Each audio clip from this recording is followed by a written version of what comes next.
Wow, who's this bitch on white? I came yesterday and we did a little preparation, like a little prep, and I stood right here. And I looked up and I thought to myself, I was like, I spend about 12, 15 hours a day on my own in complete solitude, listening to audiobooks, drawing in my drawing room, and I have to talk to about 4 or 5 people in a week.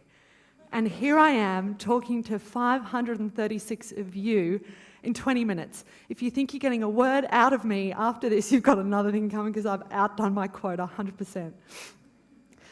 I want to talk to you about an area I thought I knew a lot about. I actually thought I was a bit of an expert.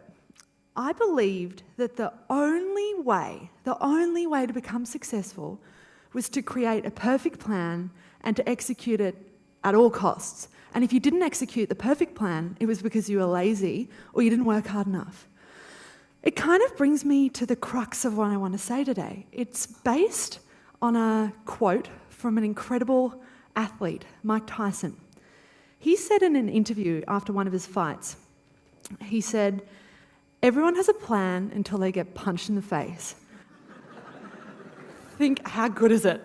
We all make plans. We're just the biggest planners. It's part of our DNA. And no matter how big or small they might be, somehow these little suckers always have a way of changing. My parents last weekend had a dinner party. My mum is the best planner you've ever met. She has, the meal all planned out. Everyone's coming at a certain time. And she gave my dad one job. "Rob, you've got one job. We need the steak cooked medium rare."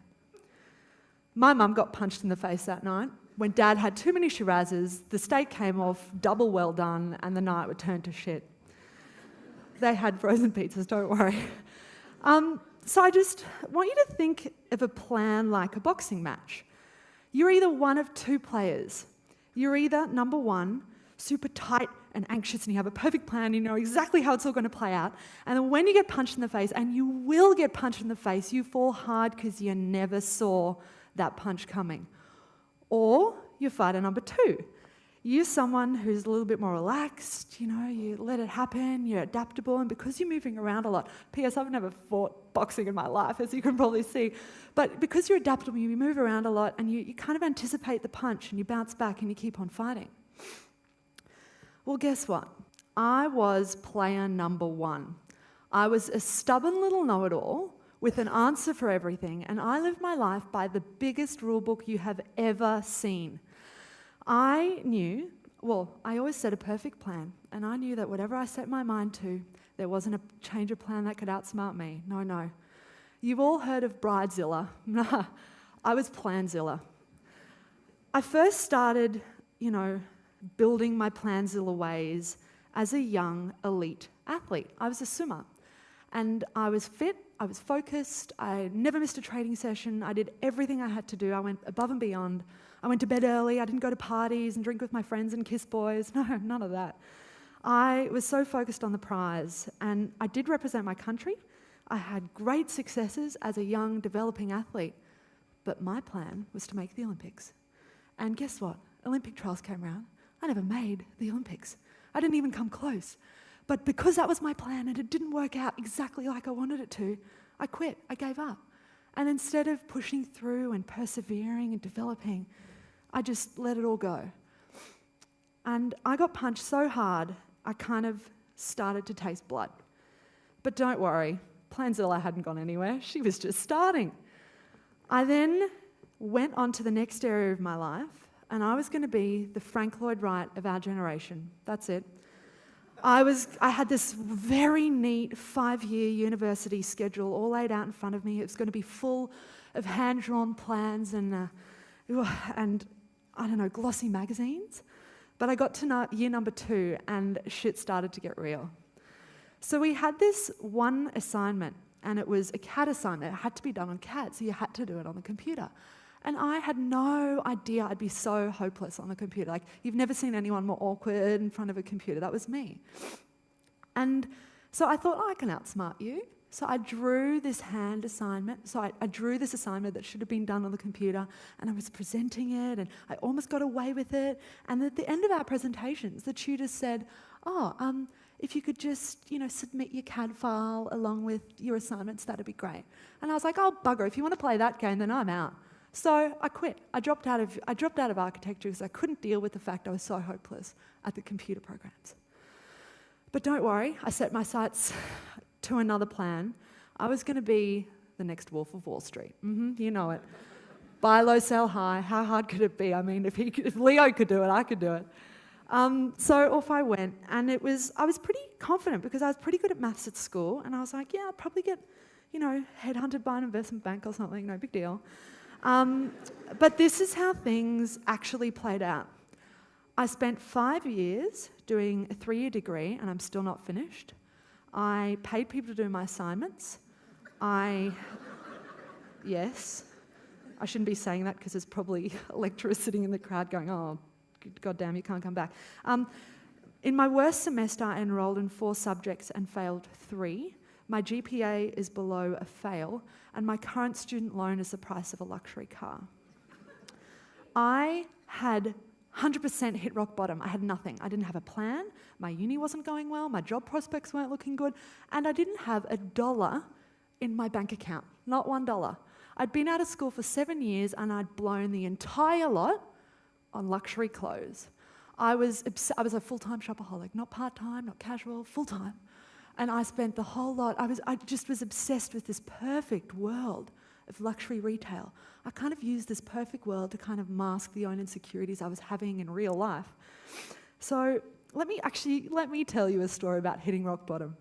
I've got to let you know, I don't drink. I'm not a drinker. I'm one of those cats. I'm always sober. But I was out one night with some friends at a bar, and they'd been shouting me Diet Cokes all night. And it was only fair that I did my turn and shouted them. And I knew that before I left home, I checked my bank account. My credit card was almost maxed out, but I had $39.32 left. I went to the bar. The bartender said, "That'll be $41, thanks." Oh my goodness gracious, I couldn't even pay for drinks. Like, how embarrassing is that? And that is just one of the stories of me hitting rock bottom. There's a quote, or actually a line out of a song by Kanye West. He says, $2,000 bag with no cash in your purse. Well, Kanye, let me tell you a little story. I had a $5,000 bag with no cash in my card, so chuck that in the lyric. So I had been punched 3 times, and I got punched hard, and each time I got up and started fighting the exact same way, made a perfect plan, and for some reason this 3rd punch got me a dead set beauty. I just knew I had to get up and do something a little bit, just a little bit different. I had always been fascinated by art. I couldn't paint, I couldn't sculpt, my thingies they exploded in the kiln, but I loved drawing. All through school and university, I'd do these small drawings of like perfume bottles, shoes, whatever it was, and I'd give them away as gifts to friends and family. And I loved how relaxed I was when I drew. It was like I was a different person. I'm quite hyperactive normally, and when I drew, I was just so calm and relaxed, and I just loved it. It was just one of the best things. And I remember my art teacher at school in Year 12 said to me, she said, "CJ, have you ever considered a career in fine art?" And I was like, bitch, please. Why would you even say that to me? I'm not that person, obviously. I'm structured. It's way too flimsy. So maybe out of sheer stupidity or the fact that I had absolutely nothing to lose, I wanted to drop it all and just draw. I was over this intense frustration I was putting myself, playing by the rules, doing the right thing, this expectation. I wanted it to stop. I just wanted to just chill the fuck out and just relax. So I made that decision. I said, all right, I'm going to drop out of uni, I'm going to quit my job, and I'm just going to draw. But I knew that was a bit silly because I didn't even have any money to buy pens or paper. I mean, imagine if I went to my parents and I said, "Oh, Mum, look, I know I'm 25 and I'm still living at home and not really any career prospects. Do you think could I borrow some money?"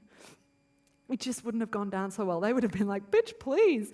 It just would have not worked out. So for the next couple of weeks, I was hell-bent on figuring out a way how to make money quick. This big age-old question. Deal drugs, I don't know, busk on the street, rob a bank, I don't know. I needed to make it quickly. And then it dawned on me that I I was sitting on a gold mine, dead set gold mine. I had all these clothes, and I'm not just talking a few, I'm talking heaps of clothes, some of them ball gowns that haven't even, the tags haven't been taken off yet. I just had all these clothes. So I decided to do the unthinkable. And the females in the audience, I'm sure you understand how hard this would have been. I mean, this was my life, this was my everything. And I sold my entire wardrobe on eBay. And I left myself legitimately with a few white t-shirts and a couple of pairs of jeans. And it was the best thing I ever did, because in that moment I'd never seen so much money in a bank account at one time, and I was away. I quit my job, I dropped out of uni, and I was just going to draw. But I did make one pact with myself. I said, all right, you can draw, but you can only draw for 365 days, for 1 year. And if you don't sell anything in a year, then I'd go back and try and re-enroll in uni.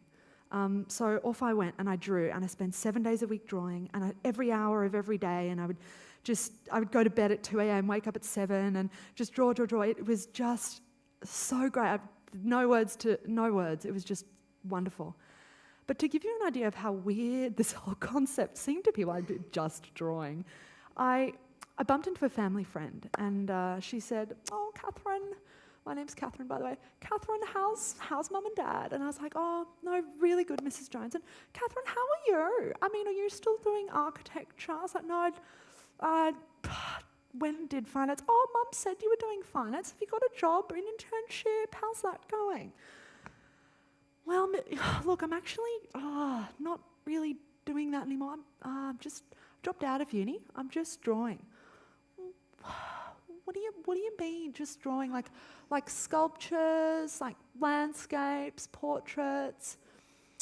"No, you know what? I'm actually just drawing these really big things. Like I just draw with a pen, like skulls and shoes and things around the house."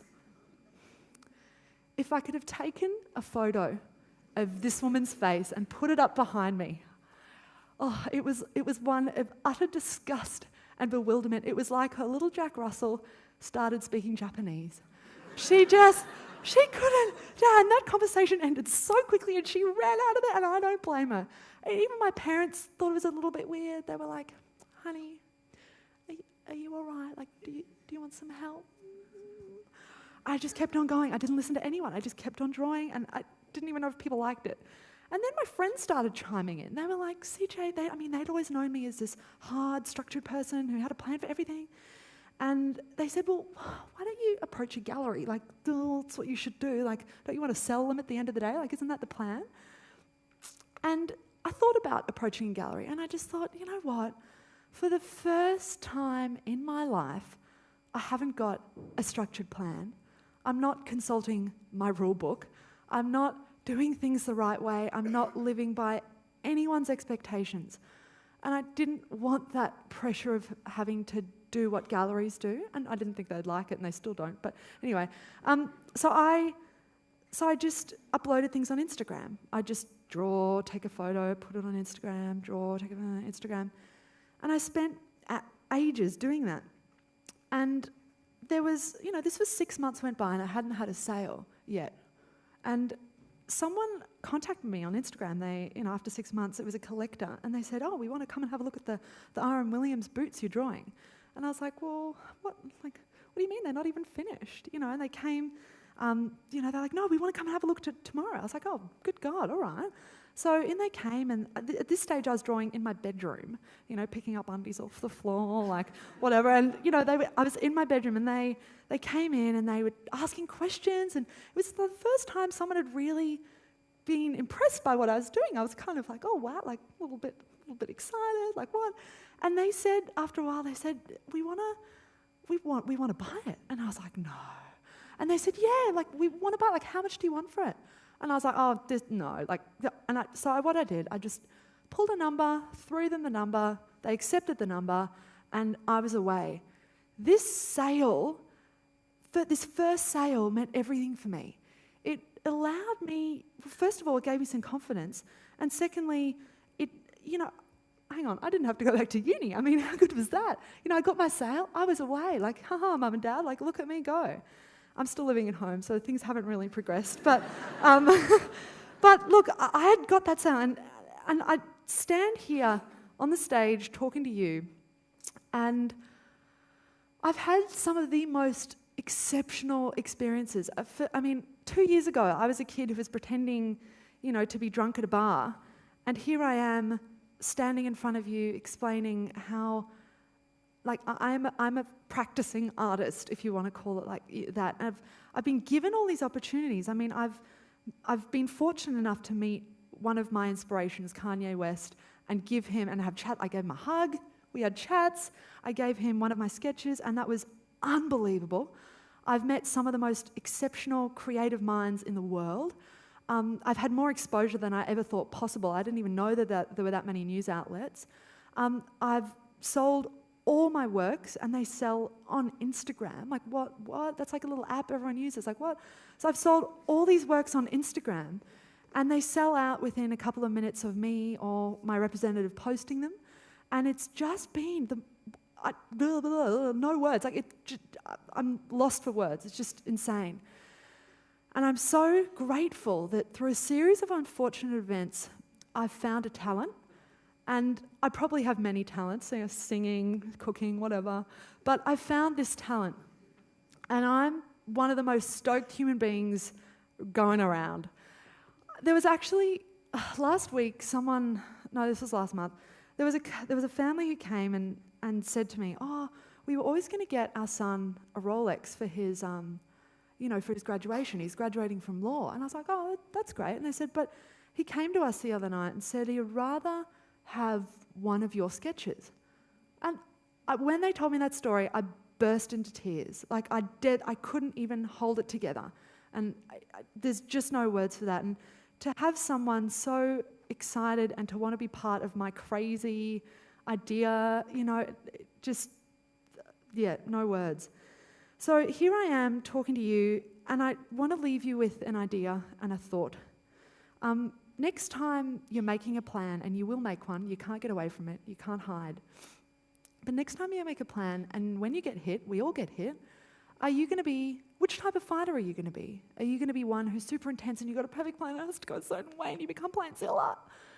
Or are you going to be relaxed? Are you going to roll with the punches? I've been rolling with the punches for a couple of years now, and it's been extraordinary. I didn't think it was possible, but to let go and to sometimes just let things happen a little bit, I'm so grateful. So good luck, and thank you very much for listening. Thank you.